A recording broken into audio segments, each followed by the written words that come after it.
This is a demonic deception which was cooked up in Hell's Kitchen a long time ago. Who do you think it is? Why do you think they're doing it?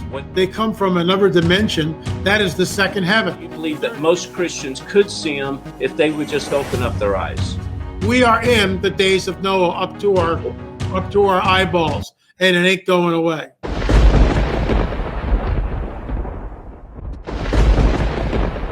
I'm going to bring on my special guest, Mr. L.A. Marzulli. L.A., are you out there, buddy?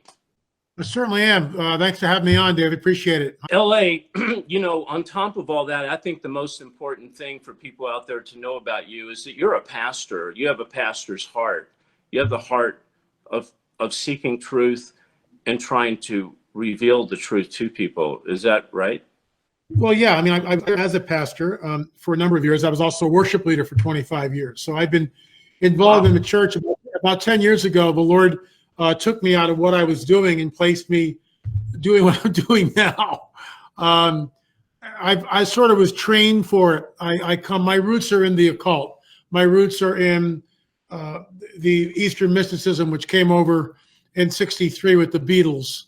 And it's now entrenched. Now we have Christian yoga in the churches. I mean, you can't make this up. You can't make it up. There is no such thing as Christian yoga. But I was involved with the New Age for a number of years. I had spirit guides. I did all sorts of psychedelic drugs. I mean, I was deeply involved in the occult. And at 30, I was an agnostic at that point. Didn't want anything to do with anything. And that's when I read a book by Dave Hunt and came to the Lord. That's 39 years ago. So it's been an incredible journey. And now he's got me doing what I'm doing now. And who would have thunk, right? That's right. LA, aliens, because when someone speaks your name, a lot of times right after that, I hear the word alien. Would you tell people what you believe is really behind this alien movement? What people think might be disclosure, meaning at one day we're going to wake up and we're going to see that there are going to be aliens. Would you kind of give us a Johnny Thunder tour of what that's all about? Yeah, I mean, I've been researching this extensively. I saw 2 UFOs, one when I was 12, and was completely immersed in it all through my teenage years into my 20s and believed in the Space Brothers. When I became a Christian, there was a 10-year period from 30 to 40 where all I did was study the Bible, lead worship, study the Bible, lead worship. What we are looking at is the coming great deception. The springboard for that is Darwinism, which tells us that everything just happened over billions of years of slow evolution. The Bible tells us that Jesus, our Messiah, spoke everything into existence. So we have a real dichotomy between the two. One of them is false. One of them is correct. Obviously, as a Christian, as a born-again, spirit-filled Christian and a pastor, I believe in the latter. I believe that it was Jesus who spoke everything into existence. And in fact, he holds everything by the power of his word. He holds everything into existence. The Darwinian paradigm is the biggest bunch of hooey. You talk about gaslighting. Oh my gosh, that was ever perpetrated on not only the American people, but the people of the world. It's never been proven. It is a theory. It's a bogus theory. The neo-Darwinists are now realizing that the complexity of a deoxyribonucleic double helix, the spiral of life, the DNA molecular structure, there's no way that thing could have just popped into existence. So we're now looking out there, that's called panspermia, to the stars, and hoping that we now engage with our progenitors, our creators. Hollywood has created a myriad of films that deal with this, the idea of panspermia, our overlords, our creators. We see it all the time. What's happening on the planet, in my opinion, is not extraterrestrial. It is interdimensional. And there's two people that I hold, in the highest esteem. One of them is J. Alec Hynek, who said that these entities, in his opinion, were interdimensional. The other one is Jacques Vallée, who also holds to the interdimensional hypothesis.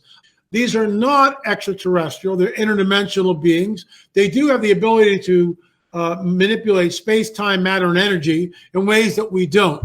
And of course, what I'm pointing to, this is a demonic deception which was cooked up in Hell's Kitchen a long time ago. And the springboard from it is Darwinism. That's the springboard. That cuts Christianity off at the knees, the Christian worldview. If you go to any university any university, Darwinism, or in any medical profession, in any scientific community, Darwinism is the paradigm in which everything operates. Christianity is, if you're a Christian, you just shut up. You can believe what you want to believe. But here in this university, in the scientific community, it's Darwin. You want a job as an archaeologist, you better hold tenaciously to the Darwinian paradigm. So everyone's in lockstep. I mean, you talk about gaslighting, that's exactly what's happened. What's alarming, go ahead. No, I'm going to interject some. So I think what came to my mind is Darwinism, which is, deriving from some reptile and into what we are today. That kind of opens the door to, okay, there are ETs out there, extraterrestrial. However, with Christianity, it's interdimensional, right? That becomes a spiritual. That kind of makes sense? Where in Darwinism. Yeah, Darwinism, everything just happened. And that's why the neo-Darwinists are looking out to the stars for our progenitors, for our creators. Christianity, because I do not believe in the plurality of worlds. I believe we're in some sort of a holographic universe. And there are physicists that are now looking at this and going, the universe certainly could be holographic.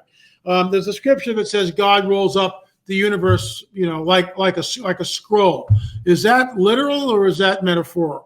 And I don't believe it's a metaphor. I believe it's literal. God is going to do that because he created this whole thing in the first place. But the idea of a holographic universe, all of a sudden things begin to make sense because these entities who come in and manipulate space, time, matter, and energy can do so because they don't come from here. They come from a higher dimension, if you will. They come from not a parallel universe. They come from another dimension. That is the second heaven. The third heaven is where the Most High God is. This is the coming great deception. It's being promulgated on places like Fox News when they have someone like Luis Elizondo come on several months ago. And they asked Elizondo, Tucker Carlson asked him, in your opinion, do you know of that the USA, our government, has a debris from a crashed UFO? And Elizondo looked right at the camera and says, yes. What are we supposed to make of that? That's on Tucker Carlson. That's why I'll be speaking on this at Branson. I'll be speaking at it on Church of His Presence.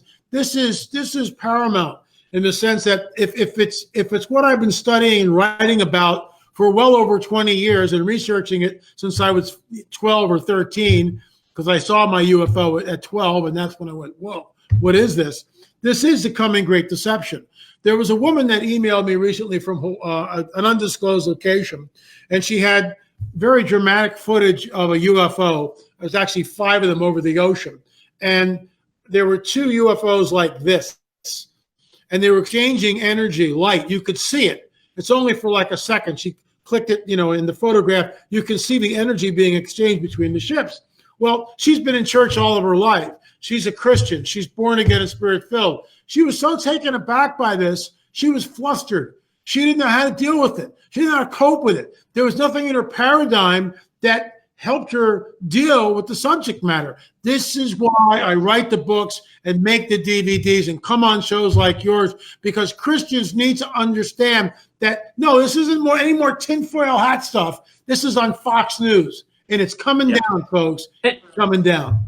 Yeah, and the thing is, and you and I talked about this, you have Tucker Carlson doing what the church is supposed to be doing. Tucker Carlson is the pastor. He's the one, he's unveiling this stuff. So, LA, you saw a UFO. And by the way, when I hear UFO, again, that's that gaslighting Hollywood, 1950 sci-fi movie UFO. But when you saw an unidentified object, do you believe that these objects, these demons, they choose who they want to reveal themselves to? Or do you believe that most Christians could see them if they would just open up their eyes? Most people never look up when they go outside. Most people never look up. They look down at the ground. They look a few feet in front of them. There's stuff happening all the time. I mean, just like this woman who photographed 5 or 6 UFOs. I mean, she was really taken aback. They're there. UFO sightings, I think, are peaking again. They're almost at an all-time high. Disclosure has already happened. Disclosure happened in 2017 when Commander David Fravor, a former F-18 pilot, was once again on Tucker Carlson's show. And there was Tucker, David Fravor, and over here was a classified film of a tic-tac shaped UFO. Now, it was classified at one time. It was declassified to go on Tucker Carlson. The question is, who has the power to bring David Fravor on? He's an unknown guy. No one knows who David Fravor is. He's totally unknown. It's a managed agenda. Everything is manipulated. And so it was run up. This is the first rung of a disclosure ladder. They ran that out on Tucker. They showed it. Tucker Carlson asked David Fravor, David, in your opinion, what did you see? And Fravor says, whatever this was not of this world. Well, I thought, that's it. The phone's going to ring. It's all over. Oh my gosh, I can't believe it. Guess what? The phone didn't ring. Nobody cared. Out of that, in 2017, came this book, UFO Disclosure, the 70-year cover-up exposed. That's why I wrote the book, because I was so taken aback by what I had seen. And I already talked about all this. It's not a rehash. There's a lot of new information in it. No, the reason why I did it was because this is disclosure. Since then, in 2017, about every 4 to 8 weeks, Tucker has someone else come on the show talking about UFOs. The second rung of the disclosure ladder was Luis Elizondo about 2 months ago. Okay, so help me out here. So if someone's behind this, perpetrating it, it's kind of a game they're playing. It's the system that they're manipulating. Who do you think it is? Why do you think they're doing it? What's behind that? All of that? It is the deep state. The deep state, in my opinion, is sold out to a so-called extraterrestrial presence. When the Iranians ran up something on the flagpole about 2 or 3 years ago, and they stated that America's foreign policy is being governed and decided by extraterrestrials. You want to know something? They had an inside track there, in my opinion, because it is. Because the government is in league with these entities. Technology has been exchanged for access to the population. Jesus warns us it'll be like the days of Noah when the Son of Man returns. We are in the days of Noah up to our eyeballs, and it ain't going away. We are, and I'm going to bring one thing into this in our last segment, but we're not there yet, of why I believe we're in the days of Noah, and it's not what everybody thinks, and you already know this. So when we come back, I'm going to ask LA, I'm going to ask you, how is this interdimensional presence that's coming in, this disclosure, how is it going to connect to the Antichrist? What can we look for? What do you think we can expect when we come back with my guest, LA Marzulli? Stay with me. Hey everybody, welcome to David Heavener TV, 7 channels of truth. And what are the 7 channels of truth? Well, in today's world where there's so much chaos and so much turmoil, and it seems the church has dropped the ball, we pick up on it. Thank you for tuning in. Thank you for signing up, and God bless you.